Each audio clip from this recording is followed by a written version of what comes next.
What's up, guys? It's Coach Grant with First Down Training, and today we're going to be breaking down 3 ways that wide receivers can have the best hands on their team. So these 3 things, fellas, I think are the main keys to be a great pass catcher, to be a consistent pass catcher, and just a better overall wide receiver when it comes to catching the ball. So I hope this video helps you guys out.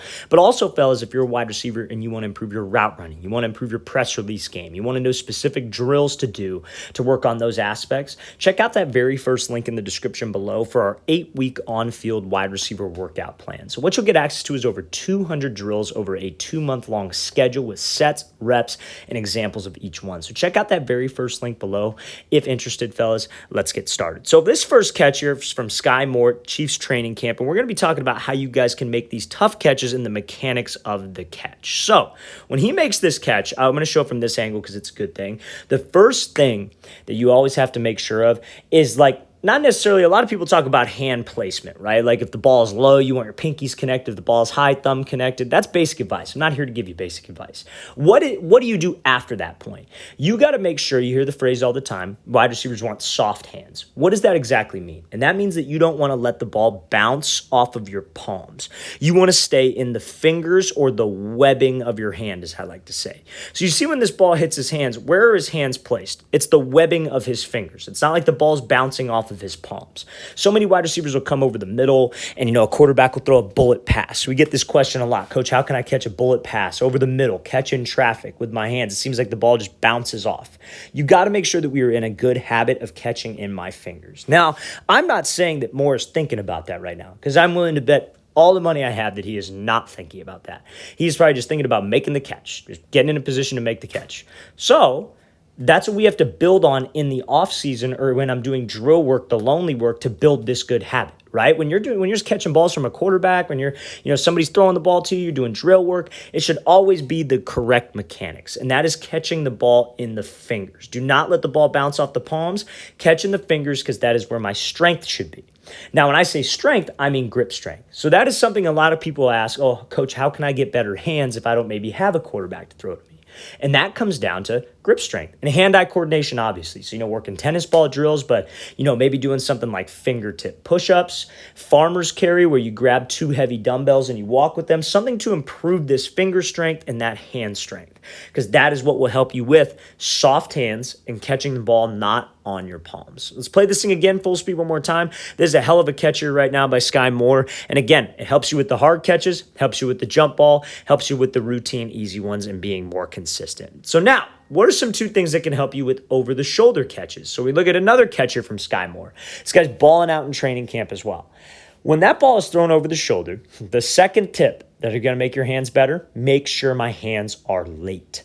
So what do I mean by late hands? So when you got a DB who's right on your hip, maybe he's grabbing at your arm like so. Maybe you can't get your arm free. You can't show your hands early. Or maybe you haven't beaten, you have 2 free arms. You want your hands to be late. Because when your hands are late and you could get comfortable with this, that DB has no time to recover. When we're running downfield, this DB has no idea where the ball is. He has to look up for the ball because we're not giving it away. So many wide receivers will work on, catching fade balls. They'll get a fade ball in practice, and they'll be running downfield with their hands up.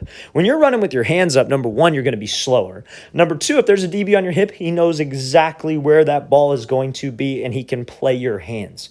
You have to be late, and honestly, not even this late, that might be pushing it. But again, it goes to show that if you're late with your hands, that DB has no chance.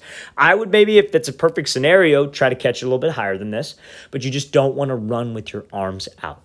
Be late with your hands. Now, the last thing that every wide receiver needs to focus on when it comes to catching, and I feel like this is the easiest one if you are disciplined with it, is your eyes. So you need to find some kind of phrase that is going to help you catch the ball more consistently. So whether you're in practice, because again, like I said in the very first clip, Sky Moore ain't thinking about, okay, I got to catch the ball in my fingers. He's thinking about, I just got to catch the damn ball. So when you guys are doing practice reps, you need to be thinking about those little details so it becomes a habit. That's the whole point of training. Everybody wants to skip steps. Everybody wants to be just, oh, I want to be this good. I want to be good right now. I want something that's going to be a quick fix, how I can get better. Dude, a lot of it's repetition. Especially when it comes to hands, it is all about repetition. So when you're in practice, you need to be giving yourself some kind of mental phrase that will help you see that ball hit your hands and look it all the way in. It's very easy for coaches, like you drop a ball, oh, hey, man, we got got to look it in. I'm guilty of it too. You say that, and, maybe guys have heard your terminology before, so it's like, hey, you just got to look it in. But what does that actually mean? You got to find some kind of phrase that's going to help you remember it, because some guys just don't learn that way. If you're a wide receiver and you struggle with that, you struggle with looking the ball in, try a different way of learning it. I tell my wide receivers, I've heard this from coaches in the past, hey, pretend your eyes are a camera and you're trying to take a picture of the ball when it hits your hands. So you're taking a picture with your eyes. Me personally, that doesn't process for me. What I think of is, hey, I want to see the football hit my hands. I want to see the football make contact with my hands.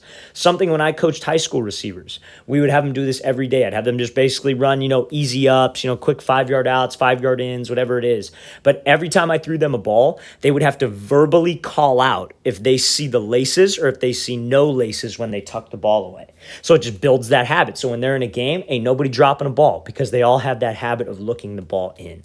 You just have to find something that processes mentally for you to help you out. So let's play this thing again, full speed one more time. So again, fellas, 3 things.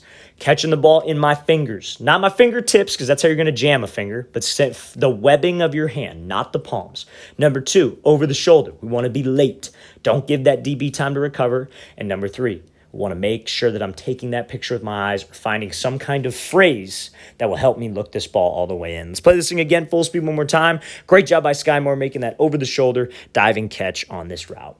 All right, fellas, I really want to thank you for watching. I really appreciate it. If you guys have any questions at all, don't hesitate to leave those in the comment section below. Always appreciate the feedback. Always great to hear from you guys as usual.